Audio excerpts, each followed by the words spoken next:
Hyderabad metro city, Amaravati కాబోయే metro city అన్నటువంటిదే ఇక్కడ key point. ఈ దశలో ఇప్పుడు హైదరాబాద్ మీద అమరావతి ఎఫెక్ట్ ఎంత మేరకు ఉంటుంది, అమరావతి పుంజుకుంటుండటం వలన హైదరాబాద్ ఏమన్నా కుంటుపడుతుందా అంటే, ఒక మెట్రో నగరం ఎప్పుడు కుంటుపడదు, మెట్రో నగరం ఎప్పుడూ లైఫ్ ఉంటుంది. కాకపోతే ఇన్వెస్ట్మెంట్స్లో తేడాలు ఉంటాయి.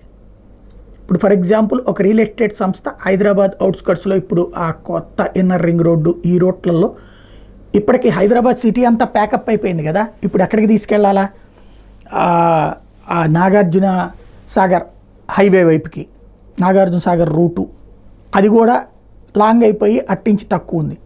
ఇప్పుడు మ్యాక్సిమం వెళ్తుంది ఏంటంటే ఆ రింగ్ రోడ్డు ఓఆర్ఆర్కి పొడవునా వెళ్ళిపోతుంది ఊరు. వాస్తవంగా సిటీలో కాదు, అది సిటీ బయట ఎక్కడికెక్కడికో వెళ్ళిపోతుంది. అది బలవంతంగా అంటగట్టాలి అంటే అక్కడున్న జనాలలో ఉన్న ఆకాంక్షను బట్టి అంటగట్టాలి ఆ ఫ్లాట్లు అవన్నీ. ఇప్పుడు అది తగ్గే అవకాశం ఉంటుంది. ఎందుకంటే ఇప్పుడు అమరావతి ఈ ప్లేసుల్లో అదే ఇన్వెస్ట్మెంట్ తీసుకొస్తే అక్కడ ఒక 15-20 ఏళ్ళకి డెవలప్ అయ్యేది ఇక్కడ తొందరగా డెవలప్ అయిపోతుంది కదా, అందులో బాబు గారి మీద నమ్మకం ఉంది కదా, అక్కడ అందులో రాజకీయపరమైనటువంటి రచ్చలు నడుస్తున్నాయి కదా. కాబట్టి ఇక్కడ ఇన్వెస్ట్మెంట్స్ ఇటుకి తెచ్చేసుకుంటే అది పెద్ద సమస్య అవుతుంది.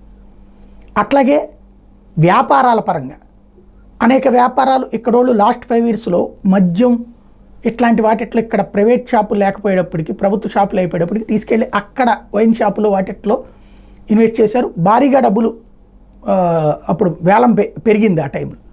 ఇప్పుడు అక్కడ వేలాల్లో తగ్గే అవకాశం ఉంటుంది.